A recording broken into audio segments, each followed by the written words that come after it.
BCS Bangladesh civil surgeon. এখন এই যে বিসিএস যে পরীক্ষা আছে, এই পরীক্ষাটা যারা বিগিনার আছে অনেকে কিন্তু বুঝতে পারে না আসলে বিসিএস কি এবং স্টেপ বাই স্টেপ যে এটার প্রসিডিউর সেটা কিন্তু অনেকে বুঝতে পারে না। আজকে আমি আপনাদেরকে শেয়ার করব বিসিএস এর each and every single topic.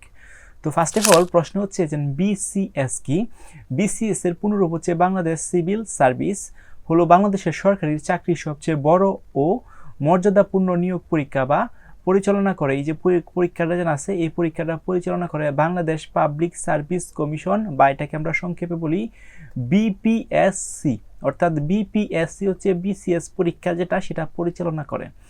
এই পরীক্ষার মাধ্যমে প্রশাসন, পুলিশ, পররাষ্ট্র, শিক্ষা সহ বিভিন্ন ক্যাডারে সরকারি কর্মকর্তা নিয়োজিত হয় এবং বাংলাদেশের সবচেয়ে মর্যাদা সম্পূর্ণ যে চাকরি সেটা হচ্ছে বিসিএস ক্যাডার হওয়ার পর আপনি যে চাকরিটা পাবেন। আচ্ছা, বিসিএস পরীক্ষার পুরো প্রসেস আমি স্টেপ বাই স্টেপ উল্লেখ করতেছি। ফার্স্ট অফ অল প্রথমে হচ্ছে বিসিএস পরীক্ষার জন্য একটা সার্কুলার প্রকাশ হবে।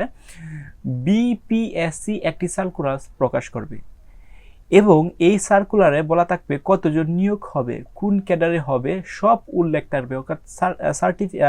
সার্কুলার যেটা উল্লেখ প্রকাশ হবে সেটাতে কিন্তু ইচ অ্যান্ড এভরি সিঙ্গেল জিনিস কিন্তু সুন্দরভাবে ডিটেলস সহ উল্লেখ থাকবে এবং আবেদন করতে হবে। সেটার জন্য অনলাইনে আবেদন করতে হবে। আপনি যদি শিক্ষাগত যোগ্যতা থাকে তাহলে অনলাইনে আবেদন করতে পারবেন।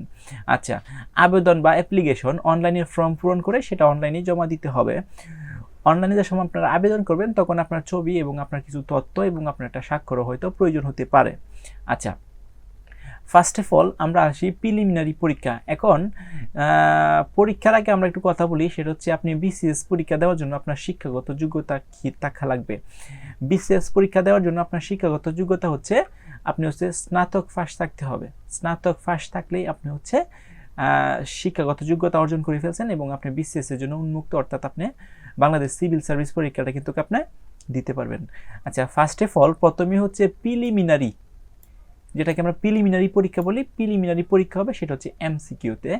এটি প্রথম ধাপ। এমসিকিউ পরীক্ষার ক্ষেত্রে যে বিষয়গুলো থাকবে সেখানে বাংলা, ইংরেজি, গণিত, সাধারণ জ্ঞান, বিজ্ঞান ও আইসিটি, এই যে মেইন সাবজেক্টগুলো এইগুলো থাকবে। উদ্দেশ্য বড় সংখ্যা প্রার্থীকে শর্টলিস্ট করা, অর্থাৎ 1, 2, 3, 4, 5 এই যে 5টা যে সাবজেক্ট আছে এগুলো মেইন সাবজেক্ট, অর্থাৎ এই সাবজেক্ট থেকে মাস্ট বি কোয়েশন কিন্তু আসবেই। আচ্ছা, এই প্রিলিমিনারিতে যারা টিকবেন, প্রিলিমিনারিতে যারা পাস করবে তারা হচ্ছে লিখিত বা রিটেন পরীক্ষা দিবেন। সেটাই হচ্ছে সবচেয়ে গুরুত্বপূর্ণ ধাপ। এখানে বাংলা প্রথম এবং বাংলা দ্বিতীয়, ইংরেজি প্রথম এবং ইংরেজি দ্বিতীয়, বাংলাদেশের বিষয়বলী, আন্তর্জাতিক বিষয়বলী, গণিত ও মানসিক দক্ষতা, সাধারণ জ্ঞান, সাধারণ বিজ্ঞান ও আইসিটি, এই যে সাবজেক্টগুলো আছে এই সাবজেক্টের উপরে কিন্তু আপনার একটা লিখিত পরীক্ষা অনুষ্ঠিত হবে। এখানে ভালো নাম্বার না পেলে টিকতে অনেক কষ্ট হয়ে যাবে, অর্থাৎ অনেক কষ্ট মানে হচ্ছে আপনি বিসিএসে টিকতেই পারবেন না। এখানে ভালো একটা রেজাল্ট আপনার করতে হবে।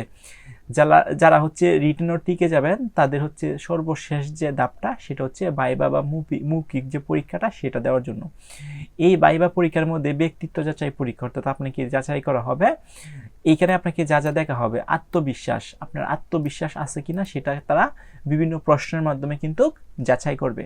সাধারণ জ্ঞান রিলেটেড বিভিন্ন প্রশ্ন করতে পারে এবং কারেন্ট অ্যাফেয়ার, অর্থাৎ রিসেন্টলি সম্প্রতিকালে যেগুলো ঘটে যাচ্ছে বাংলাদেশ সহ পৃথিবীর যে কোনো কান্ট্রি, গুরুত্বপূর্ণ যে বিষয়গুলো রিসেন্টলি ঘটে গেছে সেই ধরনের প্রশ্ন আপনাকে করতে পারে।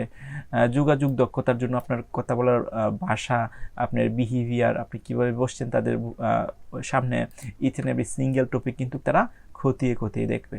আচ্ছা, তারপর এই যে আপনি যদি ভাইবা পরীক্ষার মধ্যে টিকে যান তাহলে হচ্ছে চূড়ান্ত ফলাফল বা ফাইনাল রেজাল্ট হবে। সব ধাপের নাম্বার যোগ করে ফলটা প্রকাশ করা হবে। সো আপনি যদি এখানে টিকে যান তাহলে ক্যাডার বন্টন করা হয়, মেধা ও পছন্দ অনুসারে নিয়োগ করা হয়। এখন বিসিএস ক্যাডার কি? প্রশ্ন হচ্ছে বিসিএস ক্যাডার কি? বিসিএস পাশ করার পর আপনি যে সরকারি পদ পান তাকে ক্যাডার বলে। আমি আবার বলতেছি, বিসিএস পাশ করার পর আপনি সরকারি যে পদ পান তাকে ক্যাডার বলে। জনপ্রিয় কিছু ক্যাডার আছে, সেগুলোরা প্রশাসন ক্যাডার, পুলিশ ক্যাডার, পররাষ্ট্র ক্যাডার, শিক্ষা ক্যাডার, ট্যাক্স, কাস্টম ইত্যাদি। এইগুলো কিন্তু মেইন। আবার শিক্ষা ক্যাডারও কিন্তু এখানে আছে। এই যে ক্যাডারগুলো আছে এগুলো খুবই জনপ্রিয় বাংলাদেশের জন্য। আচ্ছা, বিসিএস এর প্রস্তুতি সহজের কৌশল প্রতিদিন, মানে বিসিএস দিন আপনি প্রস্তুতি নিতে চান তাহলে প্রতিদিন কারেন্ট অ্যাফেয়ার পড়া, বেসিক গণিত চর্চা করা, বাংলা ব্যাকরণ শক্ত করা এবং ইংরেজি যে বিষয়গুলো আছে সেগুলো যদি আপনি নিয়মিত পড়েন তাহলে কিন্তু আপনি বিসিএস পরীক্ষার মধ্যে খুবই ভালো করতে পারবেন। নিয়মিত মক টেস্টে দেওয়া, লিখিত পরীক্ষার জন্য নোট তৈরি করা। গুরুত্বপূর্ণ কিছু টিপস আমি আপনাদেরকে বলতেছি। ধারাবাহিক পড়াশোনা সবচেয়ে জরুরি, অর্থাৎ কনসিস্টেন্টলি আপনি যদি পড়াশোনা করেন তাহলে কিন্তু বিসিএস এর মধ্যে ভালো করা খুবই সম্ভাবনা থাকে। একসাথে সব না পড়ে ধাপে ধাপে প্রস্তুতি নেবেন। পিলি, লিখিত, ভাইভা প্রতিটি আলাদা প্রস্তুতি নিতে হবে, কারণ প্রতিটা পরীক্ষা কিন্তু আলাদা আলাদা হবে। সংক্ষেপে যদি আমি বলতে চাই তাহলে বিসিএস হচ্ছে সরকারি চাকরির সবচেয়ে বড় প্রতিযোগিতামূলক পরীক্ষা। বাংলাদেশের মধ্যে সবচেয়ে বেশি প্রতিযোগিতামূলক পরীক্ষা হচ্ছে বিসিএস বা বাংলাদেশ সিভিল সার্ভিস। আচ্ছা, 3 ধাপে প্রি রাইটিং ভাইভা, অর্থাৎ এই যে 3টা যে ধাপ আছে এই 3টা ধাপে কিন্তু এই পরীক্ষায় পাস করতে হয়। সফল হলে সরকারি ক্যাডার পদ পাওয়া যায়, অর্থাৎ আপনি একটা সরকারি ক্যাডার পদের চাকরি পাবেন। ওকে, সো এই হচ্ছে বিষয়। আপনারা যারা বিসিএস সম্পর্কে জানতে চাচ্ছেন তাদেরকে কিন্তু সব each and every single topic আমি আপনাদেরকে বললাম। তারপরে যদি কোনো কোয়েশন থাকে আমাকে ডেফিনেটলি কোয়েশন করতে পারবেন, সেগুলো আনসারগুলো আমি দেওয়ার চেষ্টা করব।